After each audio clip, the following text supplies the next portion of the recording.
Good morning. It's about 6. I've been up since about 4. Yeah, just that good old anxiety. Just fear of change, fear of the future, missing my old relationship. It's all there. It's all just in a nice, tight little heart-gripping package. I don't like being afraid of my life. I don't like this feeling like I can't handle what's coming, because I can handle it. Like, I'm fine. I'm totally fine, but my heart is just thumping and telling me, I don't know, man. It's scary. It's gonna be really scary. You're gonna have to move. You're gonna have to go back to work, and it's gonna be hard. But I can handle all those. Like, I've always handled those things. And in the midst of that, I was strong for her, too. It's a funny thing, thinking, all I have to do is watch out for me now, and I'm more scared about going forward. For some reason, having more to do, watching out for her and caring for her, gave me peace. Like, I was more okay knowing she was okay. And now that she's removed herself from the equation, it causes me stress, and I'm anxious about it. Maybe that's what it is. This is just a different phase of things. I should get up and run, or something. I don't know. I just wanted to say good morning. I'll see you later.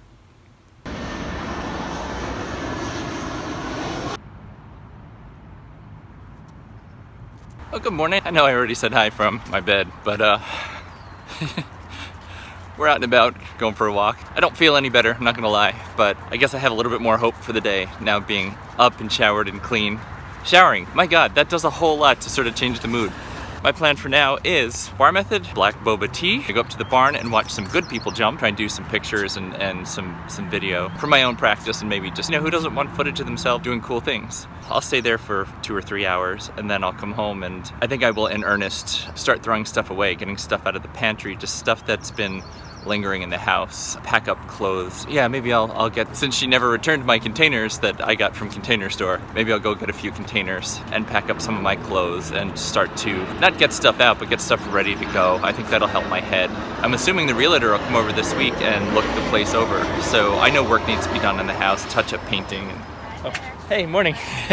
I didn't even see people come up behind me. Yeah, I'm assuming we'll do mediation on Monday, and then the realtor will come over at some point, somewhat early in the week, to look at the place and sort of let me or let us know what needs to be done. So I figure I should have the house, partially staged for when he comes over, because, well, that's respectful of other people's time, right? So work on some of that. Hopefully I have a lesson tomorrow, and I just have to have all my paperwork done today. It's a little scary. I think I'm mostly there. There's another form I forgot about, so I need to get that all filled out, and it's a weird feeling, because basically you're just revealing, it's weird to say, but you're revealing everything about yourself in terms of finances, in terms of what makes a person secure in our society. And the person I'm revealing it all to hates me, or if not hates me, is adversarial at this point. Up until recently, I would have given her everything, because of love and because we're married. And now that she so fundamentally betrayed me and has been so cruel and unkind and unempathetic in this whole process, now this process won't be good. Like, we are adversaries in this. She's watching out for her future and her best interest, and now I have to do the same thing. And that sucks. How do you go from such a wonderful thing to such a negative so quickly? Particularly when it's not me doing it. It really isn't. It's all her doing it. So that rapid a change is, I don't know if I'll ever be able to wrap my head around it. And that's where I become really grateful for others, because I get soft and I get weak and I think, and they're like, don't forget what she did. And they'll remind me of different details and different things that I'm quick to try and forget. I think this shirt's wearing out. Look at that. That's bad. Oh, look at my tan lines.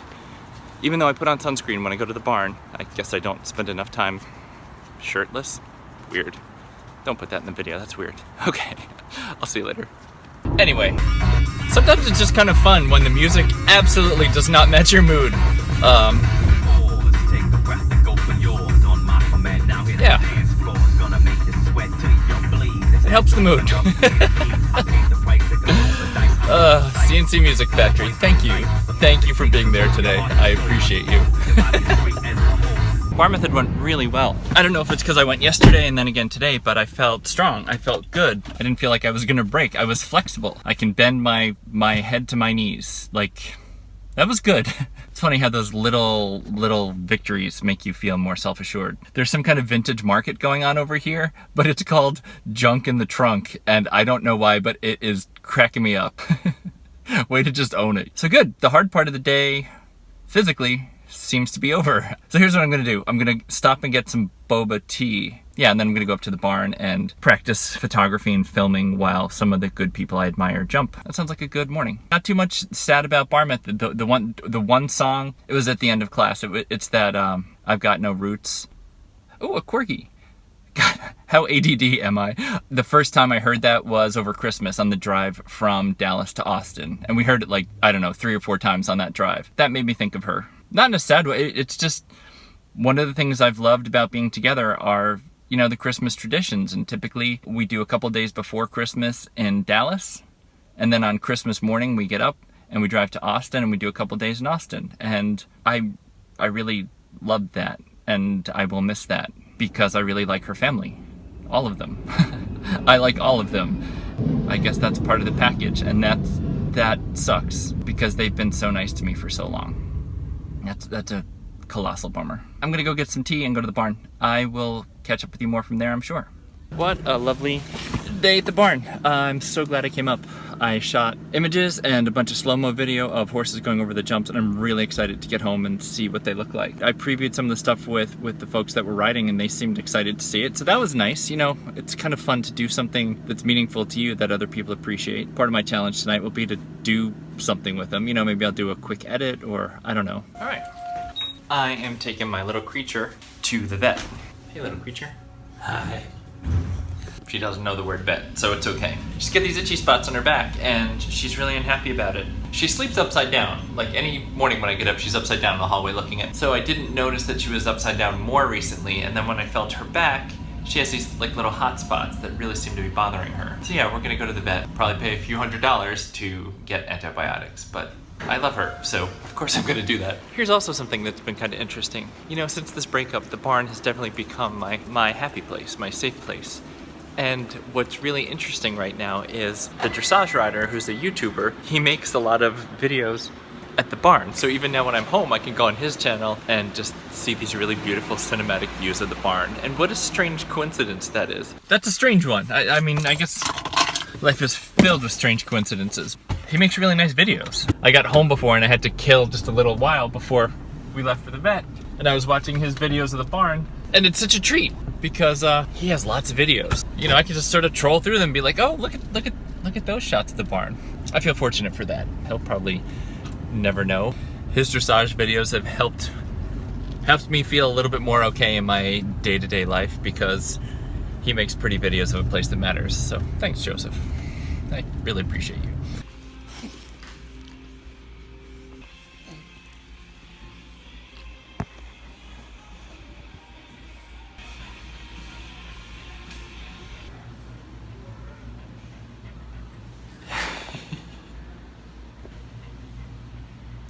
You're such a good girl.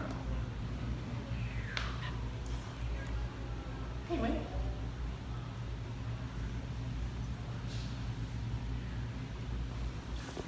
So we just weighed her, and yeah, she's put on a few pounds. I think when we first moved here, she weighed 24 pounds, and now she's 37 pounds, and I mean, she doesn't get treats, she gets 2 cups of food a day. I don't know if I need to be working her out more or what, but 37 pounds.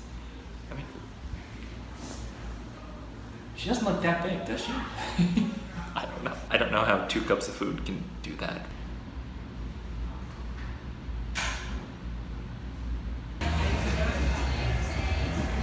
Hey, I just stopped by the grocery store in the midst of Hillcrest Pride. Streets were closed left and right everywhere. Stupid me should have known. And then when I was about to give up hope, a parking spot opened. One of the choicest parking spots you could hope for if you were going to Pride. Somebody just pulled out and I was like, sweet. So I parked, I walked to the grocery store, I got my stuff. As I was leaving, somebody texted me and was like, do you follow this person on Facebook? And it hit me in my gut. Anytime I get on Facebook now, it suggests my wife's new account is someone I might want to be friends with. It's like, this person has a lot of friends in common with you. Yeah, because she started over. So she's taking all the same friends and eliminating me from it. And that hurts. You never know when something unexpected is just gonna kind of hit you in the guts. And that one did. It just that reminder of, she's doing fine. she has a new relationship. She has a new Facebook. She has a new Instagram. And all of it just without me. No pictures of me, none of our history, not our wedding, not any of our really good 7 years together. She just wiped it clean and started fresh. God, it hurts. It really undermines any value I feel like she might have had in our relationship. Like, if she's willing to just cut it all out, I kind of don't believe she loved the relationship that much. I mean, people she's friends with now know me, know about us. We're at our wedding, but she just cut it all out like a tumor, you know? Like, hey, this part of my history, chop, throw away, start clean.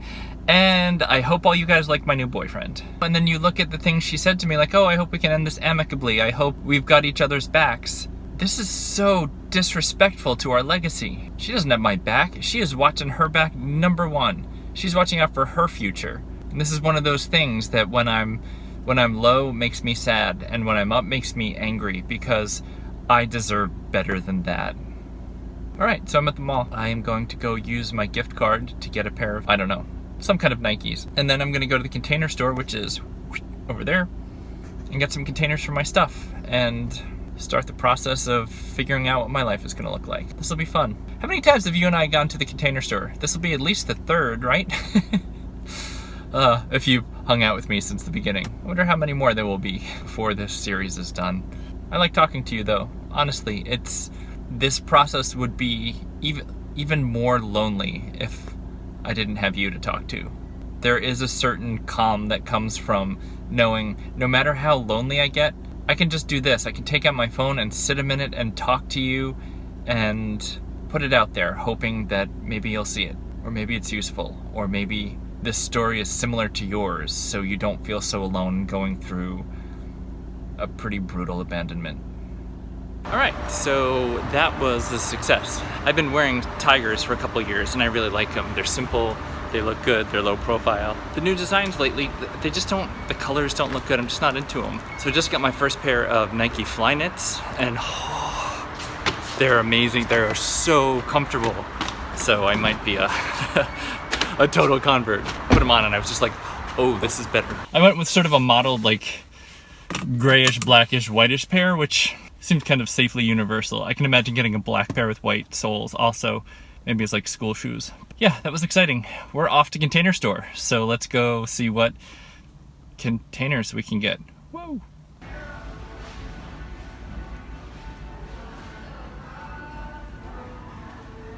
Which container defines me?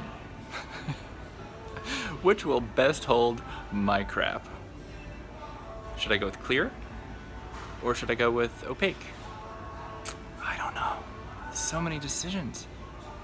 Do I get the 72 quart or the 66? I just don't know how to pack up all my crap. I'm gonna start with these. These 3 containers will hold some of my crap. Out of all these containers, these 3 will be mine.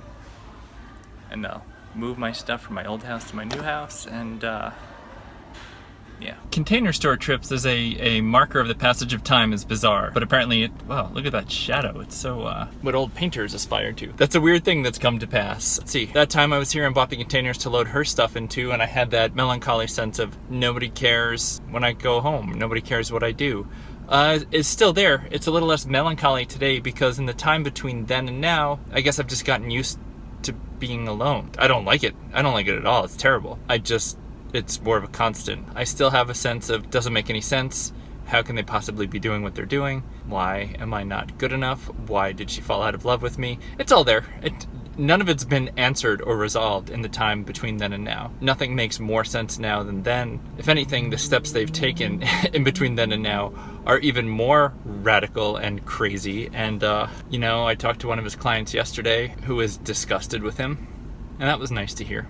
I like to hear the word disgusted in association with him. Keep it up, buddy. You're doing great. That's it. I'm sure we'll have more Container Store visits. Maybe the next one will be after I move into my new place. I'm gonna go home. I'm gonna fill out some paperwork and love on the dog because she's wonderful. I'll see you later. Thanks for hanging out with me.